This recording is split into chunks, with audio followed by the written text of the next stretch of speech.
In Chapter 8, we're going to start talking about confidence intervals, which is our first little step with our inferential statistics. In this chapter, we're going to learn how to understand and interpret the student t-distribution, which is a new distribution for us. We're going to identify the appropriate distribution necessary for various confidence intervals. We'll calculate and interpret confidence intervals for means and proportions, and we will calculate sample sizes needed for estimating population means and proportions at desired confidence levels. This chapter allows us to determine an interval in which we think that the population parameter is likely to be in. This gets us started with our inferential statistics. Now, one thing that I do want to caution us on as we begin this is the population parameter that we're estimating is unknown and it is fixed. The interval that we are going to be creating is a random interval. It's based on our point estimate, and we're not sure if our interval is correct or not. We're only a certain percent confident that our interval is correct. So inferential statistics. What is inferential statistics, and how is it useful to us? What do we do with it? So we use sample data to make generalizations about unknown populations. We can estimate the population parameter to a certain level of confidence, and we can use the normal distribution when the population standard deviations are known. Now, when we don't know the population standard deviations, we can't use the normal distribution. So we'll use something else called the student t-distribution. We will want some fairly large sample sizes when we're using the student t-distribution, and that just allows us to be a bit more accurate based on our larger distribution. And that's coming from our central limit theorem idea of the larger the sample, the better it is at estimating.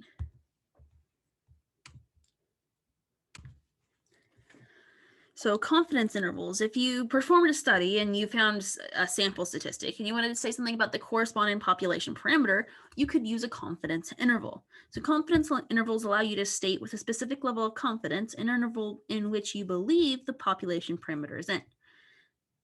Confidence intervals can be done for any population parameter, but for this class, we're going to focus on just means and proportions. So key things to remember: the unknown population parameter is fixed. It is not moving. We don't know it, but it doesn't move. The confidence interval is a random interval based on the point estimate. The point estimate's coming from your sample. And this confidence interval may or may not contain your parameter. And the confidence interval is the random part of this. And we're using the central limit theorem in order to get there. Now, we have a couple of distributions that we're going to use, and we mentioned them earlier. So we talked about using the student t-distribution and the standard normal distribution. So the student t-distribution will be used when the population standard deviation is not known. When we're using this, we also want to try to assume that the population is approximately normal, or if it has a larger sample size, so 30 or more, then the student t-distribution will work even if the population is not normal, and that's because of the central limit theorem. We can use the standard normal distribution when we have access to population standard deviation. We also want to assume the population is approximately normal. There's a large sample size. A large sample size allows us to not need a normally distributed shape. For the desire for the large sample sizes is coming from our central limit theorem. And so far we've been kind of talking about means here, and we will get into proportions kind of towards the end of this chapter. But since we've talked a lot about means and standard deviations, we're going to focus on those first. When we do talk about proportions, we're going to kind of relate things back to the binomial distribution. And remember, with the binomial distribution, we had a way of calculating our mean. We had a way of calculating our standard deviation. And so we're going to kind of lean on that as we start to work with the confidence intervals. So what is needed for a confidence interval? Well, the first thing that we obviously need is we need somewhere for it to be centered around, and we center it around a point estimate. So a point estimate is a single number that's computed from a sample, and it's used to estimate the population parameter. Confidence intervals are always centered around some point estimate. So if you're looking at a confidence interval for the population mean, you're probably going to be using the sample mean for the point estimate. Confidence interval for proportions, you'd probably be using the sample proportion for your point estimate. So what else is needed? So to create the interval, we need some sort of margin of error. To find the margin of error, we have to state some sort of confidence level. Commonly used confidence levels are going to be 90, 95, 98, and 99. And then, of course, we need a sample size from which our point estimate was taken. And then we will need standard deviation, whether it's the population standard deviation or sample standard deviation. And that kind of dictates which distribution we are going to use. Now we're going to start with the standard normal distribution with our confidence intervals. So this is when we have population standard deviation. So whenever we have population standard deviation, we're using standard normal distribution. We're thinking Z. And so let's look at these confidence intervals using our standard normal distribution, the Z's. So to calculate the confidence interval, we need the following things. We need the population standard deviation, the sample mean, the sample size, and our confidence level. Now, these first three things we're going to directly plug into our formula. The last piece, our confidence level, that's going to point us to something, and it's going to point us to something called a Z value. So confidence levels are going to be tied to Z values. So the confidence level is pointing us to a Z that's going to be used in calculations. The Z can be found by using the table or by using a function in your calculator. We're using the methods that we talked about back in chapter 6. So we're always going to be looking for the positive Z value. So our confidence level, abbreviated as CL, is going to be the area inside. So like 90% confident would be like 0.90 is inside. We know it's metric. So it would be 0.05 here, 0.05 here. And that would allow us to say, okay, how much total area then is to the left of our positive Z value. And then we can use that using our inverse norm function to find our Z value. So we identify the area to the left. You can draw the picture and argue your way through it like I just did on the last slide, or you can use this formula for finding the area to the left. Then you use inverse norm, area to the left is 0 and 1. And this is how to use that function again using the TI-83 or 84 calculator. Just a reminder, this function is found underneath the distribution menu, second bars on your calculator.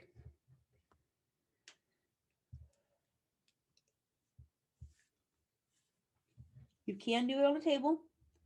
Remember, that's kind of how you're thinking of working backwards. Find the area inside, then find the Z value that's along the outside.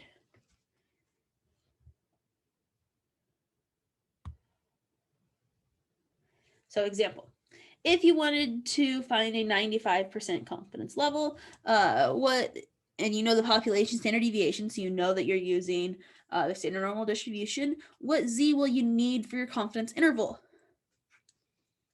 Well, we could go through here and we could say, okay, I can use that formula for area to the left, or you can draw a picture, whichever you prefer. We're going to find the area to the left is 0.975. You could find that on your table, or you could use your calculator, either way, and you're going to come up with 1.96. Now, what we notice as we go through this is the only thing that we need here is our confidence level, and that gives us our Z value. So each confidence level gets just one Z value, and that kind of makes things nice. Since we only have 4 confidence levels that we might be using, we could go ahead and just find each of those.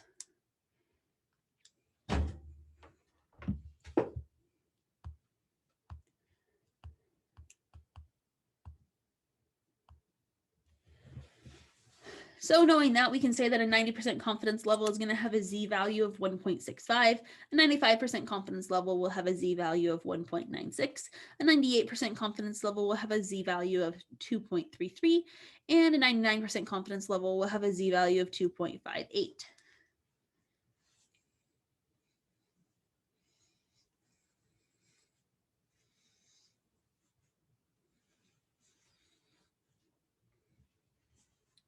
So we have all of our different z values that we might need. And so we're getting really close to being able to talk about our formula. So we have to have population standard deviation, we have to have our mean, our sample mean, we have to have a sample size from which that sample mean was taken, and then we need our z value here. Then we're able to use this formula for calculating by hand. Our lower bound is going to be the sample mean minus the z value times the population standard deviation divided by square root of n. And that goes up to the sample mean plus the z value times the standard deviation divided by the square root of n. Now, it should strike you as something interesting of, hey, I'm seeing sample means running around. I'm seeing things that are coming from the standard normal distribution running around. And I see standard deviation divided by square root of n. This looks a lot like stuff from chapter 7 when we dealt with the central limit theorem. And in fact, that's what we're doing. We're saying, okay, if this was in the normal distribution and I said that I was centered at this mean, then go this far one way, this far the other way with our two z values. And what percent of the data we want inside? We want 90%, or we want 95%, 98%, 99%. So we're kind of thinking along the lines of a picture here where we've said, okay, we're going to assume that this is in the middle, and then we're going out to negative z and positive z, and getting these actual values. When we're getting the actual values, this would be negative z sigma over n. This is positive z sigma over square root of n. And we're saying, okay, we want some confidence level worth of data inside. So it should be making us think about chapter 7 material as we're working through this. And that's because that's what we're using. We're using the central limit theorem in order to do this.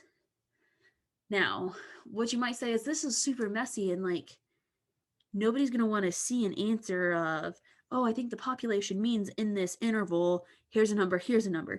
You're right, they're not going to want to see that. And in fact, statistics is all about presenting information to the public. So instead of answering like that, we're going to use this fill in the blank sentence here. And you're going to see this sentence a couple of times more this chapter. So we're going to say I'm blank percent confident, fill in that blank.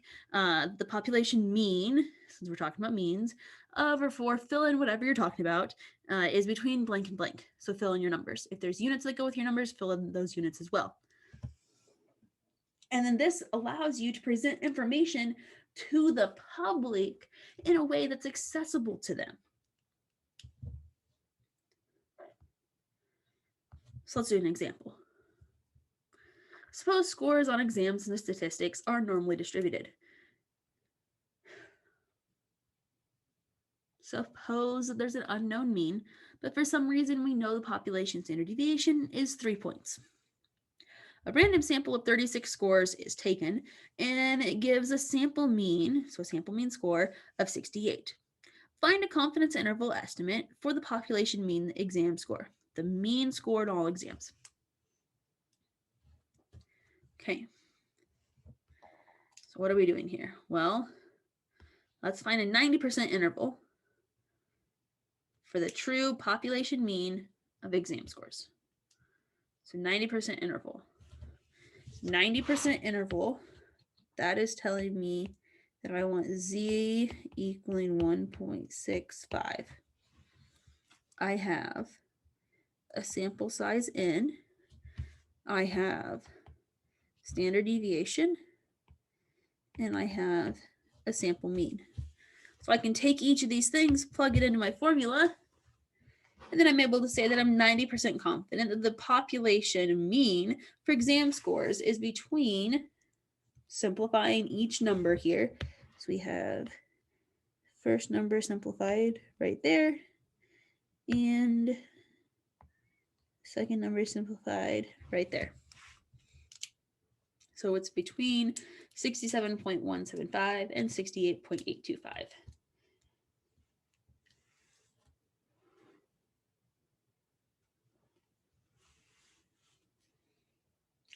So that's if we know our population standard deviation. Now, if we don't know our population standard deviation, then we can't use the standard normal distribution, which means we don't have z's anymore. So what then? Well, we're using the student t confidence intervals then. So we're using the student t distribution.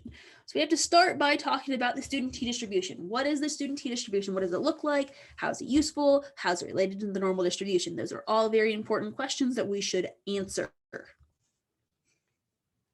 So the graph is very similar to the standard normal curve. What we're going to see is that the mean is also 0, and the distribution is symmetric about that mean of 0. The student t distribution has more probability, though, in the tails than the standard normal distribution, meaning that it's going to have a larger standard deviation.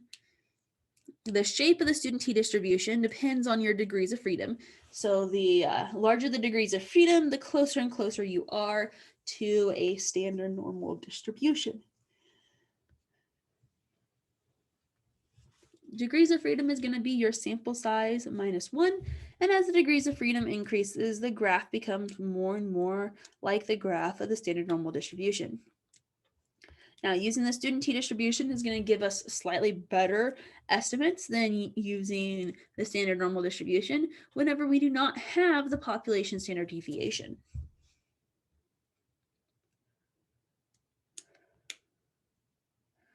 So to calculate the confidence interval, we're going to have the following pieces of information.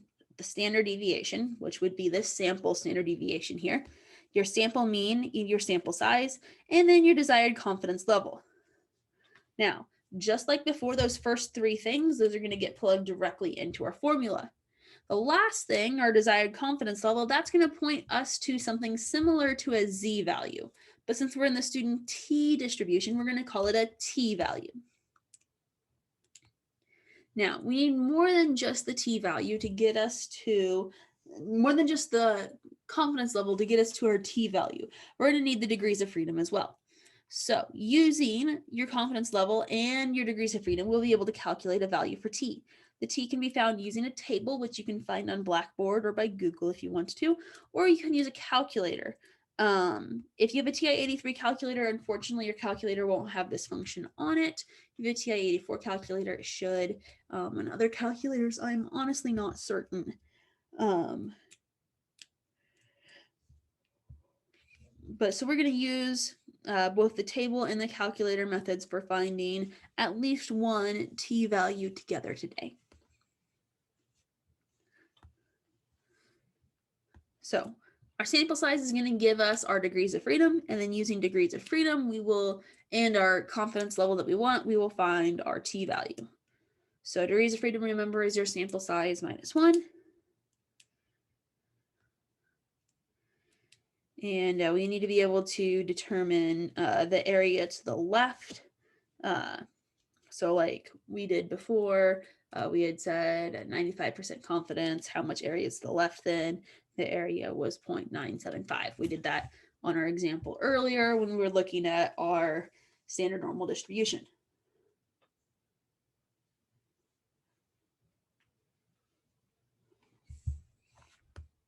So let's do an example of actually finding a t value. So on the calculator, we would use inverse t with the area to the left and then degrees of freedom. This is found just underneath where we have our inverse norm function. And this is not on a TI-83 calculator, just remember that. On a table, we would find the appropriate column and the appropriate row for the area to the left and the degrees of freedom. So if we were using a 95% confidence level and we had a sample size of 16, what do we get for t? Well, our area to the left is 0.975. Our degrees of freedom is 15. So we could use the table here. This is the table that you would see on Blackboard if you went onto Blackboard and referenced it. We find our column here, we find our row, and we get, using the calculator, the same thing, 2.131.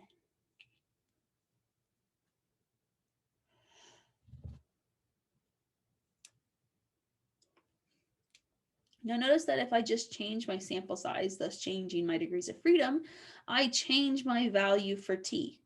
If I change my confidence level, but not my sample size, I still change my value for t. So we will always have to look these up. We won't be able to just say, oh, here's the 4 that we're going to use all the time. We will have to look these up. You'll need to know how to find them as you're working through the problems. So confidence intervals.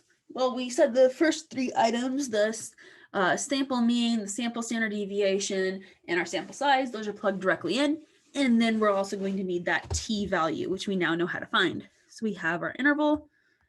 And again, we're going to use our fill in the blank sentence here.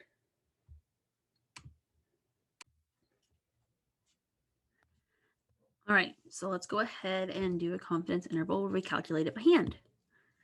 Suppose that you do a study of acupuncture to determine how effective it is in relieving pain. You measure sensory rates for 15 subjects with results given below. Construct a 95% interval for the mean sensory rate for the population assumed to be normal from which you took the sample.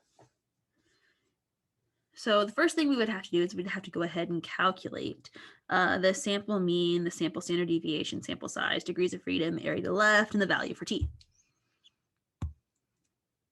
So you would want to take some time, maybe pause this video, go ahead and calculate those things, and then unpause and check and make sure you got all of them correct. You can use the 1var stats in your calculator, or you could use all your formulas that we've learned in the past. So your sample mean, we're going to find is 8.2267. Your sample standard deviation is 1.6722. Your sample size is 15, so your degrees of freedom is 14. The area to the left for 95% confidence level is 0.975.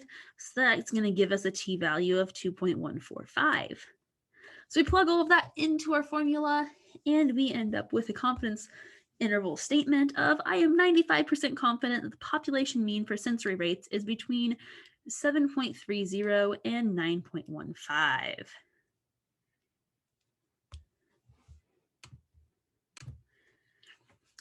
So when we're sampling, how big of sample do we need in order to have our level of confidence that we want within a certain margin of error? Well, we know from the central limit theorem, the larger the sample is, the more accurate our sample statistic will be at predicting the population parameter. We also know that the population standard deviation is needed for not needing a sample size to come up with our t-value or our z-value. So what this tells us is if we know the population standard deviation and we're using the standard normal distribution, we're actually able to calculate the sample size that is needed to be within a certain margin of error at a certain confidence level. So we have to make sure that we're using the standard normal distributions. We have a population standard deviation in order to be able to do this. And the way that we're going to figure this out is we're going to kind of go back to our confidence interval formula. And what we're going to do is we're going to rearrange it looking at that margin of error. So you get the formula for sample size. We're going to revisit the formula for confidence interval, and we're going to look at our margin of error. So our margin of error is the z times sigma over square root of n, and we're just going to solve this for n. So it takes a little bit of algebra to do to solve for n. And then one thing that we want to note is we always need to round this up because we need to have a whole number that we sample. You can't count part of a thing. And this is the minimum value. So we always have to round it up because if we round it down, we wouldn't quite have enough. So we're always going to round up to the next whole number. We don't round until we are done with everything. So we make sure that we multiply, divide, square, and then round. So here's an example. Population standard deviation for the age of Foothill College students is 15 years. If we want to be 95% confident that the sample mean age is within 2 years of the true population mean age of Foothill College students, how many randomly selected Foothill College students must be surveyed? Well, if we want to be 95% confident, that means we need the z-value for 95% confidence, which is 1.96. We have standard deviation of 15. We want a maximum error of 2. So we're going to do 1.96 times 15 divided by 2, then square it. So it's 14.77 squared. So that's 216.09, which we have to round that up. So we need to sample 217 students.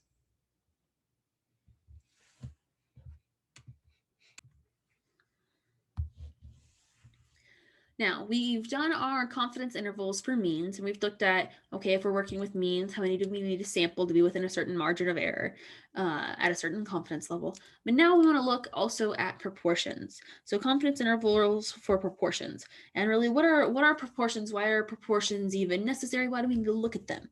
So sometimes a mean is not the correct tool for looking at data. And many of the times that it's not correct, it's because we should be using a proportion instead. So you would use proportion for talking about people who voted yes, or people with blue eyes, or trees under 25 feet tall. It doesn't quite make sense to say the average number of people with blue eyes is some number. But you could say the proportion of people with blue eyes is a number, and that makes sense. We say, okay, it's a certain proportion that have this characteristic. That makes sense versus the mean number. Well, okay, as there's more people that are born or more trees that are found on campus or whatever, that mean number doesn't quite make sense, but a proportion does make sense. So with a proportion, you're always thinking, okay, but that's out of how many? The proportion takes into the account of out of how many. The mean is just straight up, this is the mean. So proportions are typically going to be what you would use if you're doing like a counting thing. It's this many that I counted, whereas means are more appropriate for when you're like measuring something. So for each of these, the mean doesn't really make sense, but the number that have the traits out of the number that were sampled does make sense. So that gives us a proportion where X is the number that have the desired characteristic and N is the sample size. So a sample proportion, we would call it P hat, P with a little hat on top of it, is going to be your X over your N. We're estimating the parameter P. And with proportions, this is one of the few things that our parameter is not a Greek letter, it's just the regular letter P, and our sample proportion is going to be P with a hat on top of it. So this is P hat. Now, we also need to know Q hat, which is just 1 minus P hat. And these P's and Q's kind of make us think back to the binomial distribution, which I kind of hinted to earlier in this video. Now, we're using the standard normal distribution for confidence intervals for proportions. So all of the same z-values that we found earlier will work here. And if you're wondering why we're using the standard normal distribution here, it goes back to proportions being tied to binomial distribution. The binomial distribution is kind of like a discrete form of the normal distribution. They both have a nice pretty bell shape, and as your sample size with your binomial distributions gets bigger and bigger and bigger, there's actually an approximation then for the normal distribution. And so there's a connection there, and that's why this works. That's beyond the scope of this class, so I'm going to kind of leave it there. But if you have questions about that and you want to explore it more, you can email me, you can Google it, look it up on YouTube. But it's pretty neat to see how the distributions are connected. Anyway, back to the point that we're getting here. So we're using the standard normal distributions. We're using our z-values. We found all of our z-values earlier. So now we're like, okay, we have our point estimate. We have our p hat, our q hat. We have our z-values. So what all do we need then for our formula? Well, our formula is p hat minus z times the square root of p hat q hat over n. And looking at this, thinking back to the binomial distribution, we will see things that look familiar here. And as before, we don't leave our answer in this funky looking form of interval notation, because that's not what people tend to typically think and speak like, unless they're mathematicians, and then maybe they do. But so we present information to the public, so we'd be using our fill in the blank sentence. Only here, instead of saying population mean, we're saying population proportion. So I am blank % confident the population proportion of, or for, fill in whatever you're talking about, is between blank and blank. So let's do an example. The Berkman Center for Internet and Society at Harvard recently conducted a study analyzing the privacy management habits of teen internet users. In a group of 50 teens, 13 reported having more than 500 friends on Facebook. Find a 90% confidence interval for the true proportion of teens who would report having more than 500 Facebook friends. So we want p hat minus z times the square root of p hat q hat over n.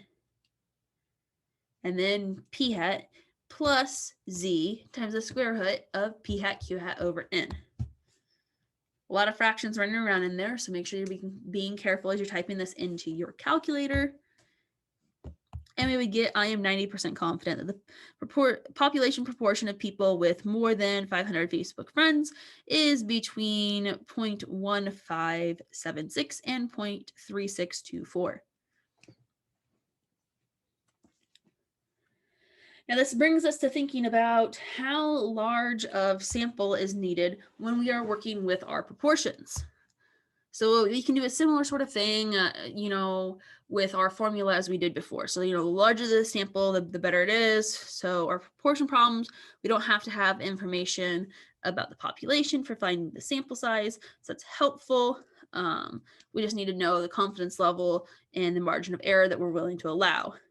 Now, the formula does ask for p hat and q hat, or our sample things, but if we have an estimate for them, we can use them. If we don't have an estimate for them, what we're going to do is we're going to set both of them equal to 0.5, because what that does is it maximizes this, and we want it to be maximized for us to have a good value for n.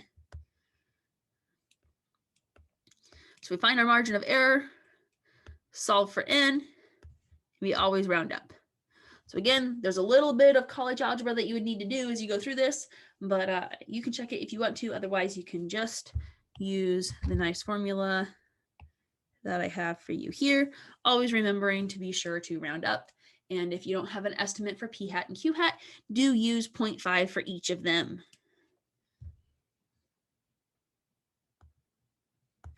So let's do an example. Suppose a mobile phone company wants to determine the current percentage of customers aged 50 plus who use text messaging on their cell phones. How many customers aged 50 plus should the company survey in order to be 90% confident that the estimated sample proportion is within 3 percentage points of the true population proportion of customers aged 50 plus who use text messaging on their cell phones? So for this, we're going to need to identify Z, we need to identify our maximum error that we're going to allow, and we need to identify what we're going to use for p hat and q hat. Since we're going to be 90% confident, we want Z to be equal to 1.65. Our margin of error, we're saying 3 percentage points, so our error is 0.03. And then p hat and q hat, we're going to set both of those equal to 0.5. So plugging everything in, we get exactly 756.25. We have to round that up, so we get 757. So we have to sample 757 customers that are age 50 plus.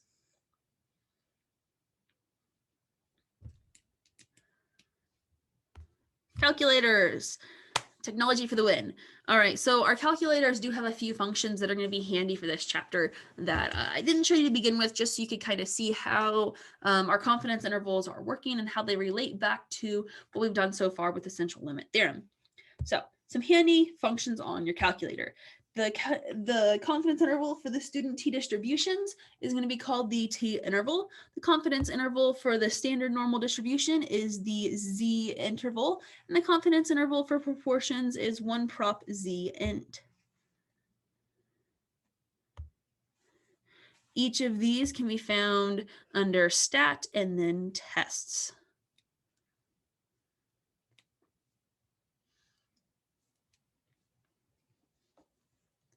So pressing your stat button, you're going over to test, and you should be able to find each of these. Be sure that you're using the interval ones, not the test. The test we will get to in the next couple chapters.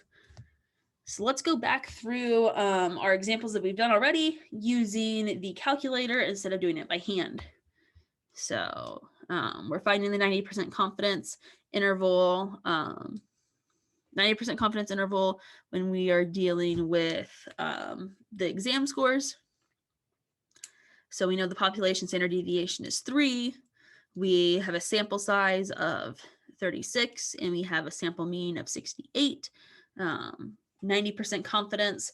On your calculator, you're going to see that it's asking for things like sigma, which is your population standard deviation, X bar, your sample mean, in your sample size, and it's going to ask for C level. C level is your confidence level percentage as a decimal. So for this one, it would be 0.9. And plugging this into the calculator, this is what you're going to get. Notice there's a slight difference between what we calculate here versus what we calculated by hand, and that's just due to accuracy of calculator versus our by hand calculations.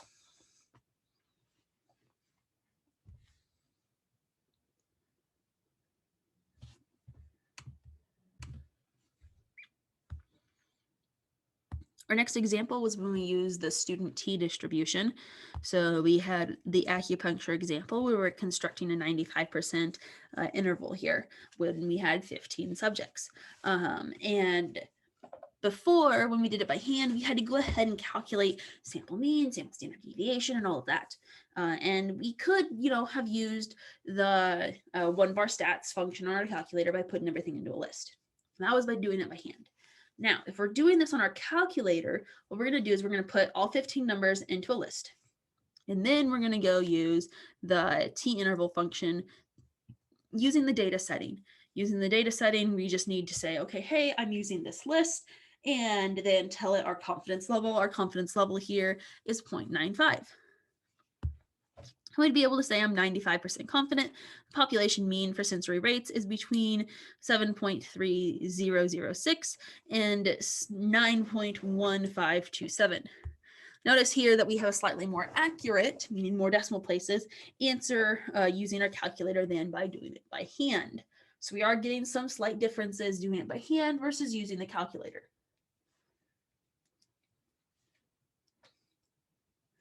And one last example here. The Berkman Center for Internet and Society at Harvard recently conducted a study analyzing privacy management habits of teen internet users. In a group of 50 students, 13 reported having more than 500 Facebook friends, and find a 90% confidence interval for the true proportion of teens who would report having more than 500 Facebook friends. Here we would use the oneprop_z_int function. You'd be entering values for x and n, x being 13, n being 50, and then you'd need to enter your confidence level, your C level, which would be 0.9 for this one. And here we get, I'm 90% confident, the population proportion of people who with more than 500 Facebook friends is between 0.158 and 0.362. Notice here that we actually have a smaller degree of accuracy compared to doing it by hand. So we've noticed, okay, we had a slightly different answer. We had more accuracy, we had less accuracy. And what you're going to notice is with the calculator, you have a little bit less control over the accuracy of your information. And it uses its built-in formulas for calculating things based on your confidence level. Depending on how much accuracy you're wanting, you may end up needing to do things by hand and just carrying a lot of decimal places with you. For the purposes of this class, though, I will always have answers for both if you had done it by hand and if you use your calculator. So don't worry about which you choose for the purpose of this class. Either way that you do it, you'll always be given credit for the right answer, provided that you did the problem correctly. Now, there are limitations with confidence intervals. When constructing confidence intervals, we are not guaranteed the true population parameter we're estimating is within the interval.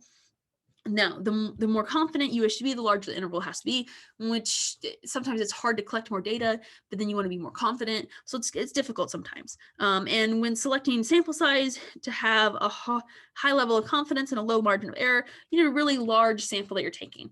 And of course, as I mentioned last chapter with the central limit theorem, is all of the things that we're assuming for the central limit theorem have to hold in order for us to do these confidence intervals. So there's a lot of assumptions that we are making when we're trying to get our confidence intervals to work for us. And if one of our assumptions falls through, then everything that we've said with our confidence interval is null and void. If you have questions while you're working on your homework, please do make sure that you shoot me an email. Otherwise, I will see you in the next chapter.